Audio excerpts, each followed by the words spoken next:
10 years from now, millions of people will look back and ask the same painful question, where did all my money go? They will remember the raises they received, the opportunities they noticed, and the investments they almost made. They will remember the things they purchased to feel successful. But many will have very little that continues producing value for them. Their problem will not be a complete lack of money. Their problem will be that they spent 10 years collecting possessions instead of building assets. A possession gives you temporary satisfaction. An asset gives you future strength. A possession may make you look wealthy today. An asset can help you become financially free tomorrow. And the difference is not always obvious. A beautiful car may look like wealth while taking money from you every month.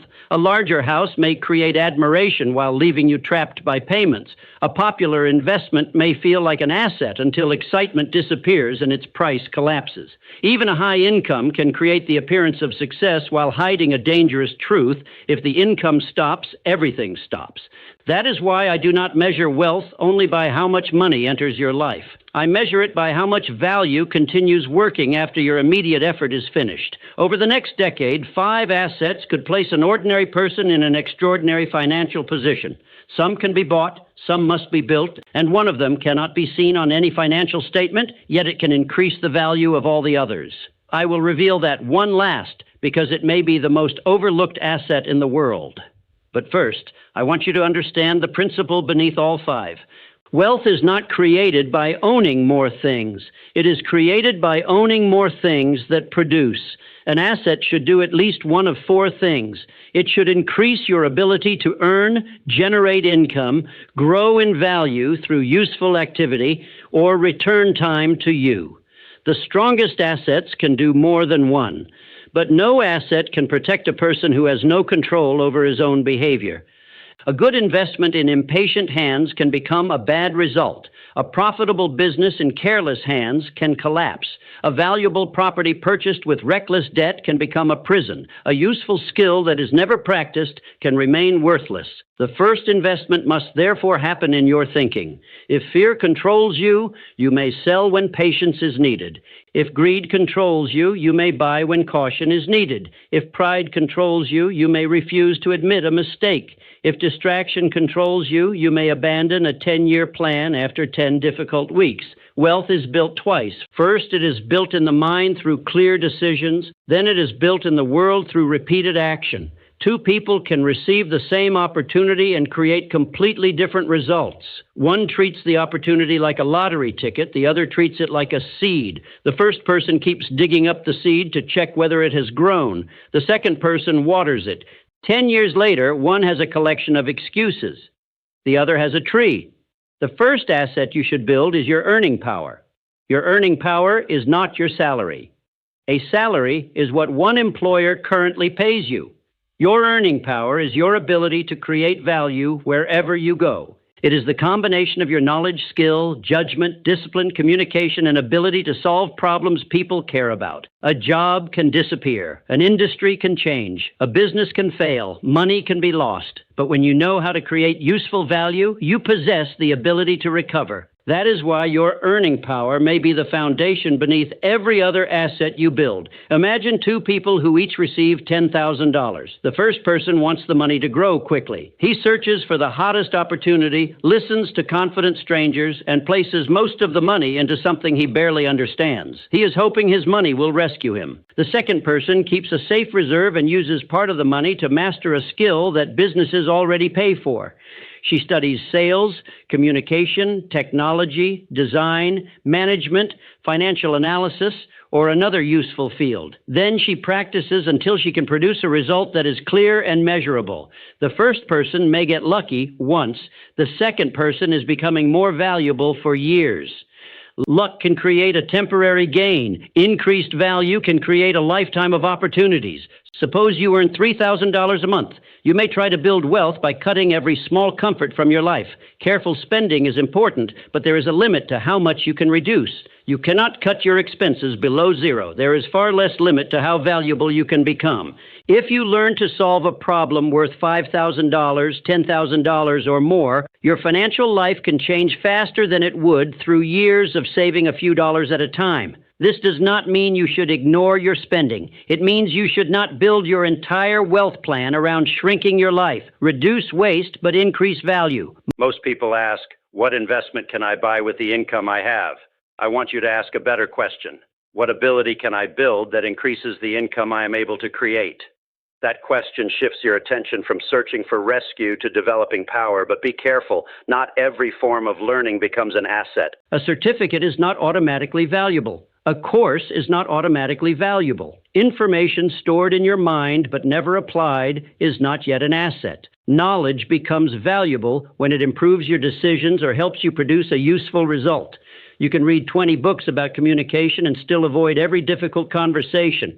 You can study sales for a year and never ask anyone to buy. You can learn the language of investing and never save the first dollar. Information is potential. Action turns it into power. I would rather see you master one useful skill than casually explore 20. Choose a skill with 3 qualities. People already need it. Results can be observed, and your performance can improve through deliberate practice. Then stay with it long enough to move beyond the beginner stage. This is where most people fail. At first, progress is exciting because everything is new. Then the work becomes repetitive. Improvement slows down, mistakes become frustrating, the reward has not yet arrived, and another opportunity begins to look more attractive. So the person changes direction. He spends 3 months learning one skill, 2 months chasing another, and 6 weeks testing something else. After several years, he has touched many things but mastered nothing. He mistakes movement for progress. Do not allow a new opportunity to steal the future of a sound decision. A farmer does not plant corn on Monday, dig it up on Friday, and replace it with wheat because corn has not yet appeared. He gives the seed time to establish roots. Your ability needs the same patience. At first you build understanding, then you build speed, then judgment, then confidence. Eventually, you can solve a problem that once seemed difficult, and you can do it with calm control. That is when the marketplace begins to reward you differently. But skill alone is not enough. You must also learn to communicate its value. The world cannot reward value it does not recognize. You may be excellent at what you do, but if you cannot explain the problem you solve, show the result you create, or ask for fair payment, your earning power may remain hidden. Learn to write clearly. Learn to speak simply. Learn to listen before offering a solution. Learn to understand what another person truly wants. Learn to show the difference between the situation before your work and the result after your work. A person who combines useful ability with clear communication becomes difficult to replace. Consider 2 employees with similar talent. The first completes his assigned work and waits to be noticed. He never records his results, never asks for feedback, and never studies how his work affects the larger business. The second completes her work, but she also learns how the company serves its customers. She notices repeated problems. She measures what she improves. She communicates clearly and offers useful ideas. Several years later, their incomes may be completely different.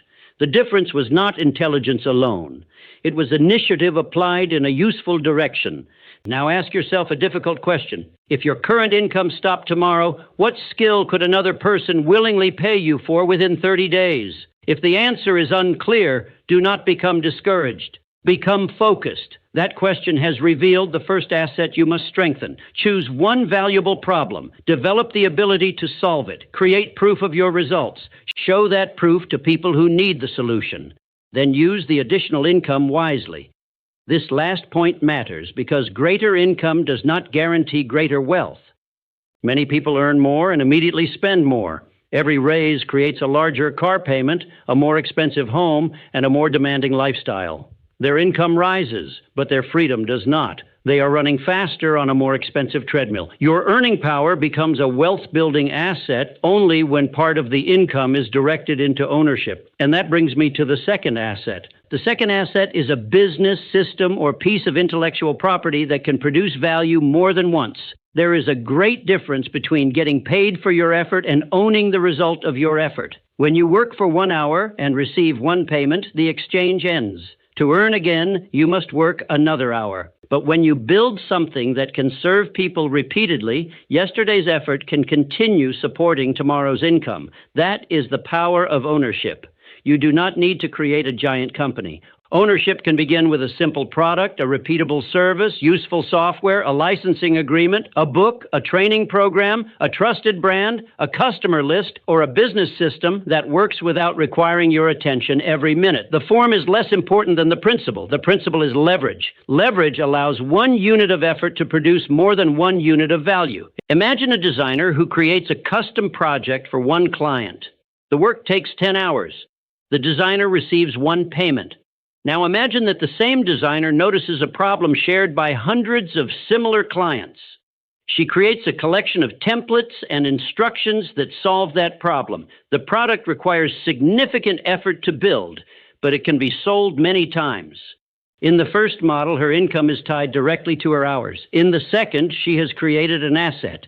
This does not mean the second model is effortless. It may require more work in the beginning. She must understand the customer, create the product, test it, explain it, market it, and improve it. People love to speak about passive income. They speak less often about the active effort required to create it. They want the machine. They do not want to build the machine. Real ownership usually begins with concentrated work and delayed rewards. A product must become useful. A system must become reliable. A brand must earn trust. A business must learn how to find customers, serve them well, control costs, and deliver consistent results.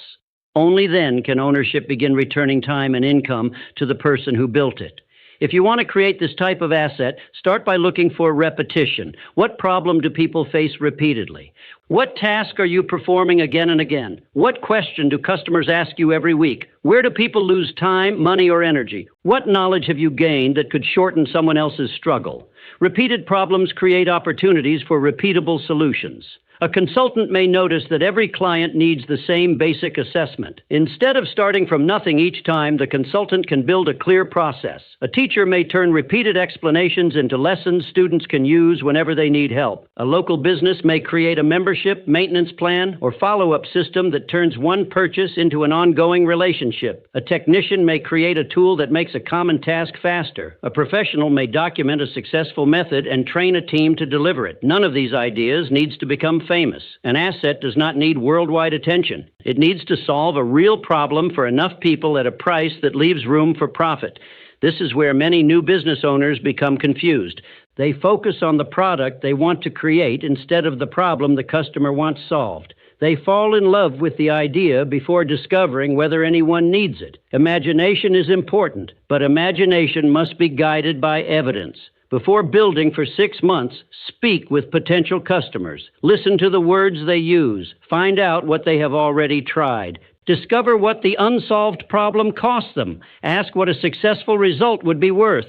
Then create the smallest useful solution and test it. Do not wait for perfection. Perfection can become a respectable name for fear. A useful version in the hands of a real customer will teach you more than a perfect version hidden in your imagination. But there is another trap. Some people create a business that owns every hour of their lives. They leave a job because they want freedom. Then they build a company that cannot function for one day without them. Every customer question reaches them. Every small decision requires their approval. Every mistake becomes their emergency. They own the company on paper, but the company owns their time. To turn a business into an asset, you must gradually remove unnecessary dependence on yourself. Document repeated tasks, create standards, use tools wisely, train capable people, measure the results that matter. Build a customer experience that does not collapse when you take a day away. A business becomes more valuable when its results depend on a reliable system instead of one exhausted person. And never build that system on a foundation you do not control. If all your customers come from one platform, one partner, or one source, you have concentration risk. If one algorithm changes and your business disappears, you did not own the entire path to the customer. Build direct relationships. Collect customer information with permission. Create reasons for people to return. Develop more than one way to reach the market. Protect the connection between your value and the people who need it. The greatest protection, however, is usefulness. Trends change. Platforms change. Technology changes. But people continue to pay for solutions that save time, reduce pain, increase income, create comfort, or make life easier. Do not ask only what is popular. Ask what will remain useful after the excitement is gone. This is how you build an asset for the next decade instead of the next season. Ownership can create enormous value, but not everyone wants to operate a business. Fortunately, there is another way to own productive activity without building every company yourself. The third asset is patient ownership in a broad collection of productive businesses. This may be the least exciting asset in the entire lesson. That is one reason it can be so effective. Excitement attracts crowds. Boredom often protects discipline. When you invest in a diversified collection of established businesses, you gain small ownership interests in companies that sell products, provide services, employ people, and attempt to earn profits. Instead of depending on the success of one company, you spread your ownership across many. I'm not saying prices will rise every year. They will not. Markets will fall. Fear will appear. Predictions will conflict. Some businesses will fail. Some years will test your patience. But the greatest danger may not be the market itself. It may be your reaction to it. Imagine two investors. The first waits until prices are rising and everyone feels confident. He sees stories of quick gains and becomes afraid of being left behind. He buys because other people appear to be getting rich.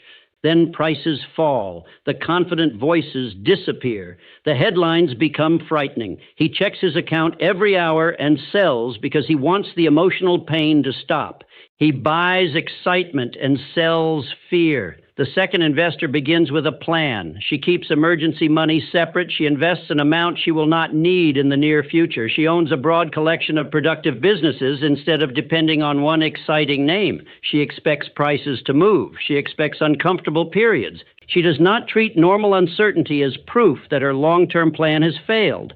One investor reacts to the crowd. The other follows a decision made while her mind was calm. Over 10 years, that difference in behavior can become a difference in wealth. The biggest mistake is not buying on the wrong day. The biggest mistake is creating a plan that requires you to predict every important day. No one can consistently know every market turn, political event, economic surprise, new technology, or change in public mood. But you can control how much you save. You can control whether you diversify. You can control the fees you accept. You can control whether you borrow recklessly. You can control whether temporary fear is allowed to destroy a long-term decision. Control what belongs to you. Prepare for what does not. Time gives this asset much of its strength. When an investment produces a return, and that return remains invested, it can begin producing returns of its own. New contributions join the old ones. The process may look slow for years, but eventually the results can gather momentum. Compounding is powerful because growth begins building upon earlier growth. But compounding has one condition that impatient people dislike. You must remain in the process. Many people say they are long-term investors, but they emotionally live from one headline to the next. Their plan is for 10 years. Their attention is trapped in 10 minutes. They check prices constantly, confuse movement with meaning, and allow every piece of news to challenge a decision that should have been built on deeper principles. If the purpose of your money is years away, do not let today's noise become tomorrow's regret. Create rules before emotion arrives. Keep money for emergencies outside long-term investments. Do not invest money you may need soon. Choose a diversified approach you can explain in simple language. Understand what you own, know the costs, invest regularly if that approach fits your circumstances. Review the plan at sensible times instead of reacting to every movement, and never confuse a rising price with proof that you are intelligent. In an excited market, a careless decision can look wise for a while. In a falling market, a sound decision can look foolish for a while. Time reveals the difference. Suppose someone tells you about one investment that cannot fail. The person sounds certain. The price has already risen. Stories of large gains are everywhere. You begin to feel that careful study is causing you to miss your chance. Pause. The fear of missing out has rushed more people into bad decisions than lack of intelligence ever did. Ask what creates the value. Ask what could destroy it. Ask whether the price is being supported by useful activity or public excitement. Ask how much you could lose. Ask whether one failure could damage your entire financial future. If you cannot explain why you own something without repeating another person's confidence, you are not investing from knowledge. You are borrowing belief.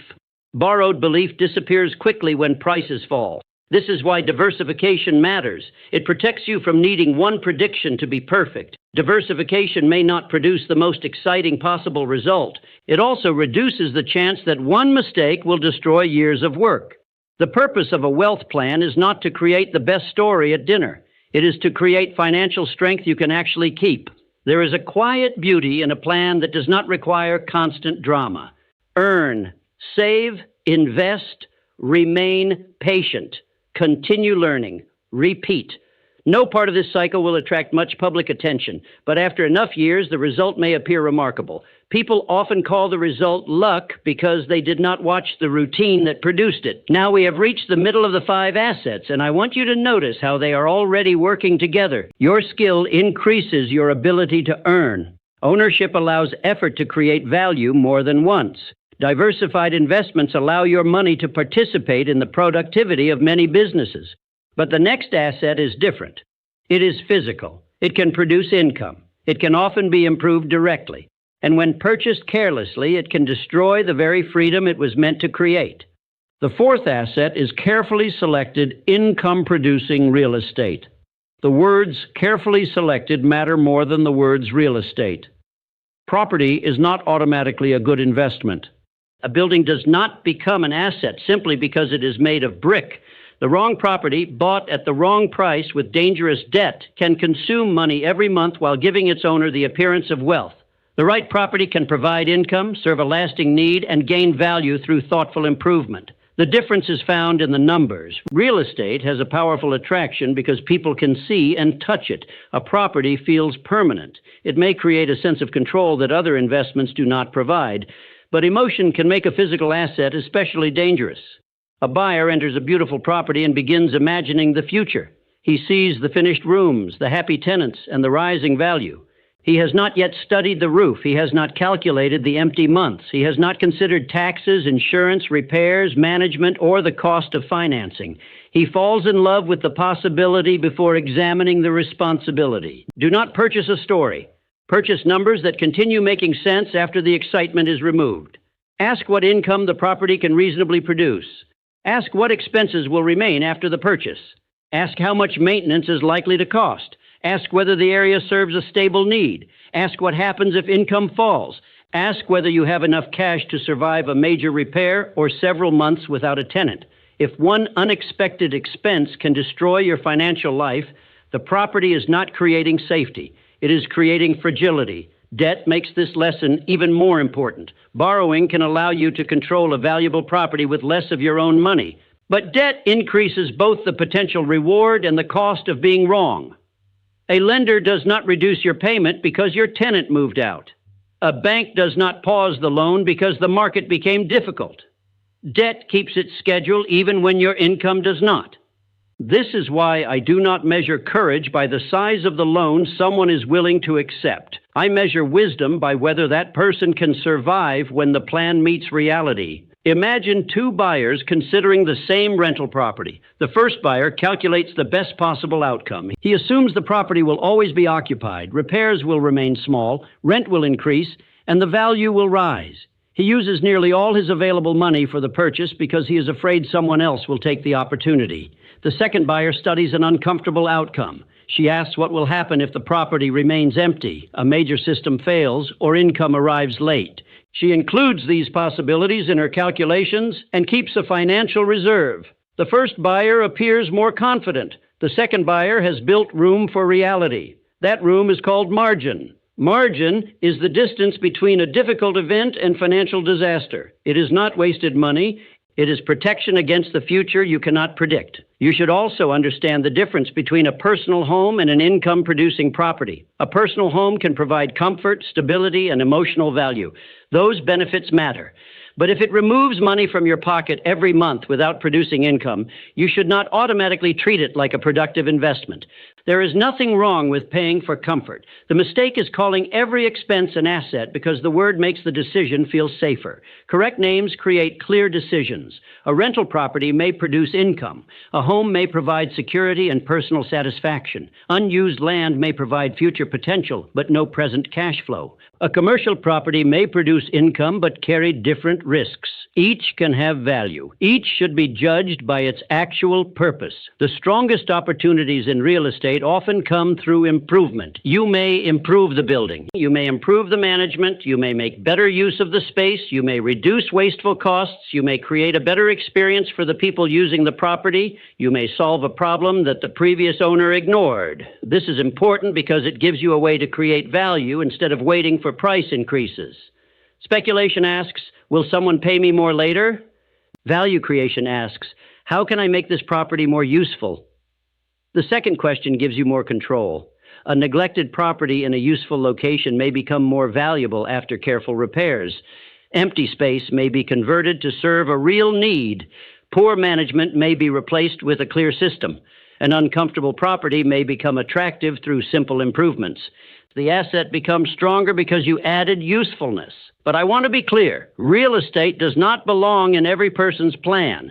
Some people do not want the debt, responsibility, management, or lack of flexibility. Some live in markets where the numbers do not make sense. Some can achieve their goals more effectively through other assets. Never purchase property merely because society treats ownership as proof of success. Buy only what fits your knowledge, resources, temperament, and purpose. An investment that allows your friend to sleep peacefully may keep you awake every night. Peace of mind has value. A good asset should strengthen your life, not force you to pretend that constant anxiety is ambition. We have now reached the fifth asset. It does not appear in your investment account. A bank may not include it when measuring your net worth. You cannot place it inside a safe. Yet it can help you find opportunities before they become public, attract capable partners, keep valuable customers, recover from mistakes, and multiply the power of every other asset you own. The fifth asset is your reputation and the network of trust built around it. Trust has financial value. A trusted professional receives referrals. A trusted business spends less effort convincing customers to return. A trusted leader attracts capable people. A trusted partner can move faster because less time is wasted on suspicion. A trusted borrower may gain access to better opportunities. A trusted name can continue creating value even when no sale is taking place. Trust reduces friction. Reduced friction saves time, lowers costs, and creates opportunity. That makes trust an economic asset. Consider two people with the same technical ability. The first is brilliant but unreliable. He misses deadlines, hides mistakes, changes agreements, and communicates only when he needs something. The second is also capable, but she is dependable. She tells the truth when the news is uncomfortable. She keeps her promises. If a problem appears, she communicates early and works toward a fair solution. When an important opportunity appears, which person receives the call? Skill may get you noticed. Trust gets you invited back. Over a decade, those repeated invitations can become a fortune. Your reputation is a form of stored confidence. Every promise you keep makes a deposit. Every dishonest action makes a withdrawal. Some people damage 10 years of trust for 10 minutes of advantage. They hide a defect to complete a sale. They promise a result they know they cannot deliver. They take credit for another person's work. They sacrifice a loyal relationship for a slightly larger immediate reward. They receive money today while destroying opportunities they will never know existed. The lost referral cannot be seen. The future partnership cannot be seen. The warning one person gives another cannot be seen. Not every financial loss appears on a statement. Your name enters rooms before you do. Protect what it says about you. This does not mean becoming weak or attempting to please everyone. A trustworthy person can say no. A trustworthy person can negotiate firmly. A trustworthy person can protect time, charge a fair price, and leave an unfair arrangement. Trust does not require submission. It requires consistency between your words and your actions. Relationships strengthen this asset when they are genuine. Many people enter every conversation with a hidden question. What can I get from this person? A wiser question is, what can I understand, contribute, or help improve? That does not mean giving endlessly while others take advantage of you. It means approaching human relationships as opportunities for mutual value rather than immediate extraction. Listen carefully. Remember what matters to people. Make helpful introductions. Share knowledge when it can prevent a mistake. Give credit generously. Express disagreement honestly but respectfully. Help without turning every favor into a debt that must be repaid. And when you need assistance, ask clearly instead of pretending you can build everything alone. No meaningful wealth is created in complete isolation. A business owner needs customers, workers, suppliers, and partners. An investor depends on thousands of people operating productive companies. A property owner depends on tenants, lenders, skilled workers, and the surrounding community. A professional depends on the trust of people who recommend and hire him. Money moves through human relationships. But a large network is not necessarily a valuable network. Thousands of shallow contacts may be less useful than 10 people who know your character.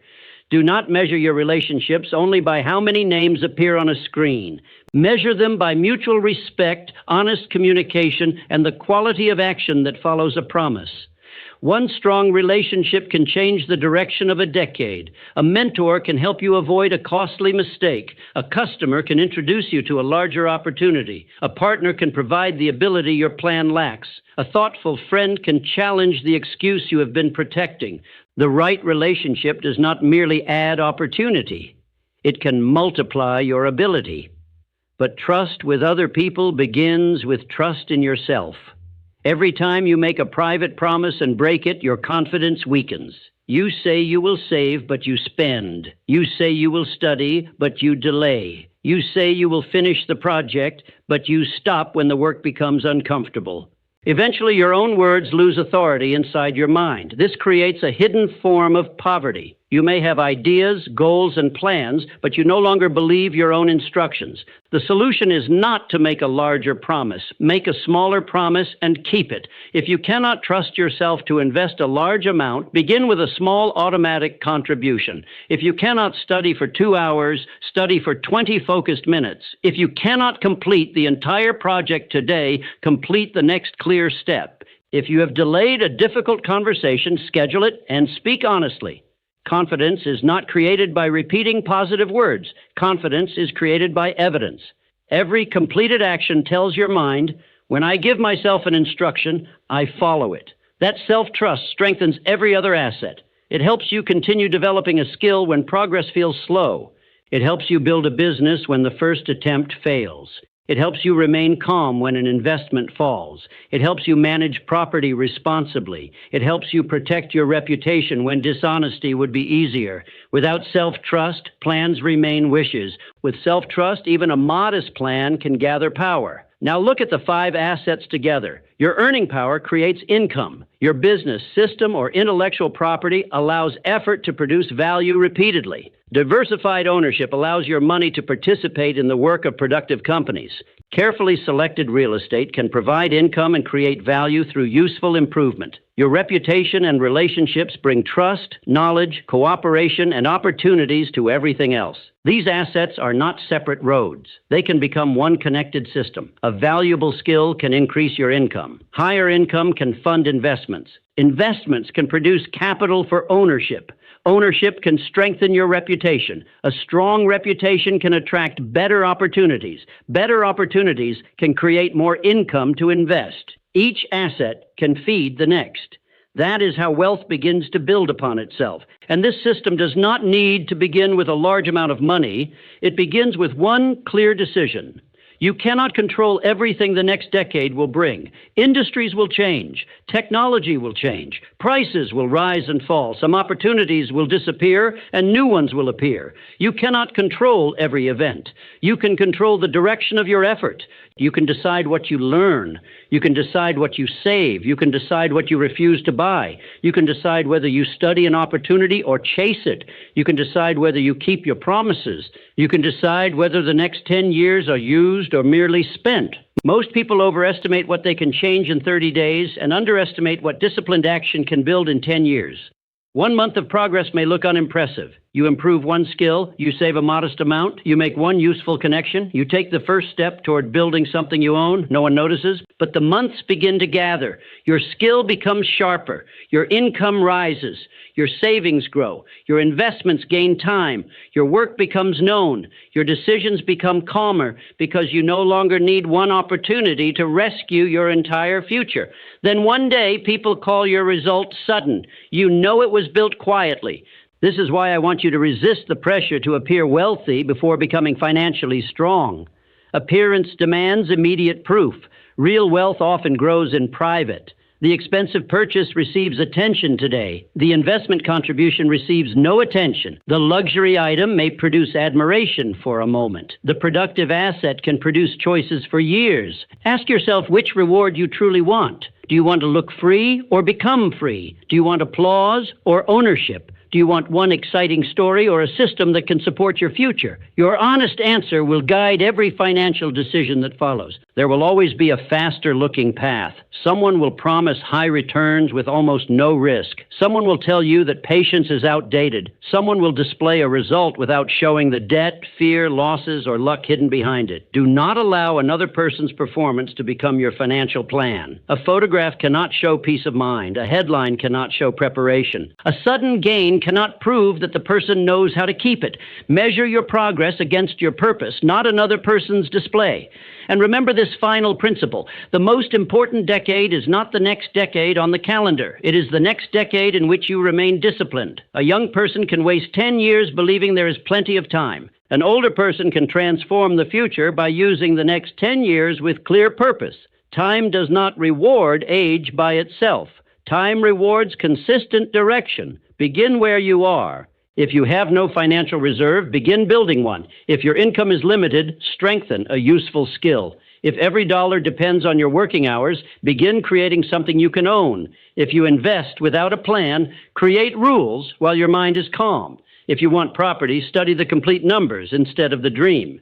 If your reputation has been neglected, repair it by keeping the next promise. You do not need to build all 5 assets at once. Trying to transform everything in 1 week can become another form of delay. The plan feels so large that no action begins. Choose the asset that would strengthen your life most right now.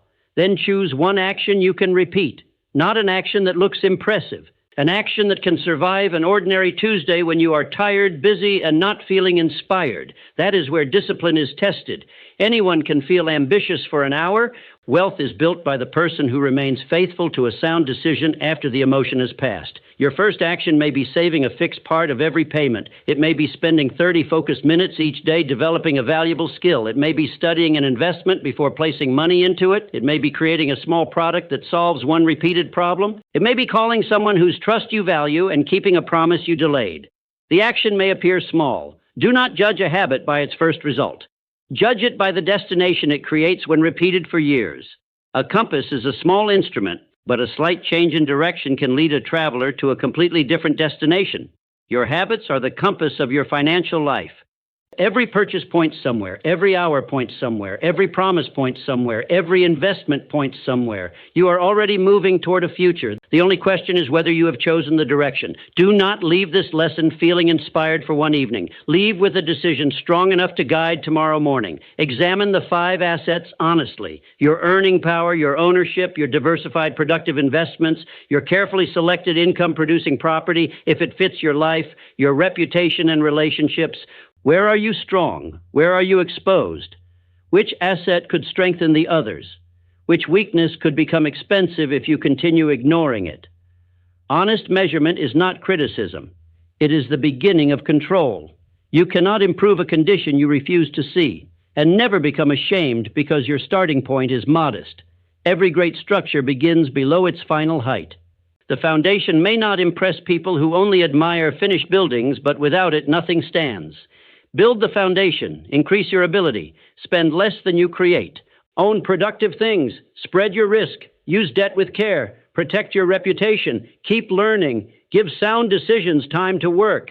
If you follow these principles, the next decade does not need to be perfect. Markets can change, industries can shift, plans can require adjustment, mistakes will happen, but you will possess something stronger than a prediction. You will possess the ability to adapt without abandoning your purpose. That is the deeper meaning of wealth. Wealth is not only the number in an account. It is the ability to make decisions from strength instead of fear. It is time that is not already sold. It is the power to protect and help the people you love. It is the freedom to reject dishonest opportunities. It is the peace of knowing that one setback cannot control your entire future. These 5 assets can help you create that kind of wealth, but only if you treat them like seeds rather than lottery tickets. Plant them with intention, protect them with discipline, strengthen them with knowledge. Give them the one resource no shortcut can replace: time. 10 years from now, you will arrive somewhere. You can arrive surrounded by possessions that have lost their shine, habits that have become more expensive, and memories of opportunities you almost pursued. Or you can arrive with stronger skills, productive ownership, growing investments, useful property, trusted relationships, and confidence earned through promises kept. The difference will rarely come from one dramatic moment. It will come from thousands of ordinary decisions. Make the next one wisely, then repeat it. If this lesson helped you, subscribe to Napoleon Mindset for more timeless principles of success and wealth.